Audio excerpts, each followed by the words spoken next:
He is a best-selling musician few people in the Northern Hemisphere had ever heard of until his story was told in 2012's Oscar-winning documentary Searching for Sugar Man. Even Sixto Rodriguez himself didn't know how famous he was in South Africa, Australia, and New Zealand. Because the money wasn't exactly rolling in. Now the mystery of his missing royalties has been solved at last, and the 70s folk rocker, likened to Bob Dylan, has finally been paid his dues. The American singer spent decades working as a builder and had no idea he was famous until he was tracked down by a couple of obsessed fans from South Africa. His records bombed in the States and his record label failed to alert him to the fact that he had developed a cult following overseas. Now, ahead of his 80th birthday next month, we can reveal that Rodriguez has finally been paid the royalties he was owed and, after decades of living hand-to-mouth, he has made enough money to retire. But he still lives in the same modest house in Detroit and refuses to let his fame go to his head. Steven Sagerman, 67, is one of the fans who tracked him down. The pair are now friends, and record shop owner Steven says, "He's a very philosophical about what happened and I don't think he's held on to any anger. He's a lovely, humble guy and, although success happened very late for him in life, he's just happy people found out about his music and that he's now famous around the world." There was a court case that sorted out his publishing, so he started getting all the money he deserved.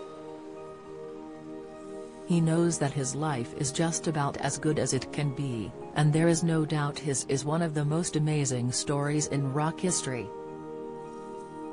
Rodriguez wrote his seminal album Cold Fact in 1970, swiftly followed by Coming from Reality a year later. His lyrics delve into inner-city poverty and drug use. Sugar Man is the first track on Cold Fact. Music producers had high hopes he was the next big thing and he was signed by famed Sussex Records boss Clarence Avant, who had previously worked with soul star Bill Withers and was known as the Black Godfather. Rodriguez, however, was cripplingly shy and turned his back on the audience while playing on stage at a key concert in Los Angeles. He sold only 6 records in the US, according to Avant. He faded into obscurity and went back to working in the construction industry in his hometown of Detroit. Rodriguez later said of his decision to quit, "I would have loved to have continued, but nothing beats reality, so I pretty much went back to work. I do hard labor, demolition, renovating buildings. I do enjoy it. It keeps the blood circulating and keeps you fit." Little did he know that a few copies of his albums had made their way to the Southern Hemisphere, where they became a huge hit. In South Africa, a number of his songs were banned by the apartheid government as they became a soundtrack to the revolution that eventually led to the fall of the regime in 1994. In the 80s, every liberal white teenager in South Africa had a copy of Cold Fact, says South African fan Karen Wright, 50. It was blasted out at every party. We had no idea Rodriguez wasn't a massive star worldwide. In Australia and New Zealand, rare copies began changing hands for hundreds of dollars. His albums sold 500,000 copies in South Africa alone. They are said to have outsold both Elvis and the Rolling Stones in that country, and in New Zealand and Australia too. Yet Rodriguez remained an enigma, a mystery lurking behind sunglasses. Fans could find out little about him. Rumors abounded that he had set himself on fire on stage, died of a drug overdose or joined a left-wing terrorist group. Steven had no connection to Rodriguez when he decided to solve the mystery with music journalist Craig Bartholomew Stridham. In 1997, Craig spoke to a U.S. producer who told him Rodriguez was still alive. Steven then set up a website dedicated to the singer that caught the attention of his daughter Eva, who got in touch. Steven said, "When Craig and I set out on our search, all we wanted to know was, how did this guy die? Then one day, at 2 a.m., the phone rang and I knew it was him straight away, because I knew his voice. It's impossible to describe how I felt. Can you imagine Elvis calling and saying, 'This is Elvis'? How would you feel?" In 1998, Rodriguez flew to South Africa to play a series of sold-out concerts to enraptured fans. He went on to tour the world, including London, earning hundreds of thousands of pounds.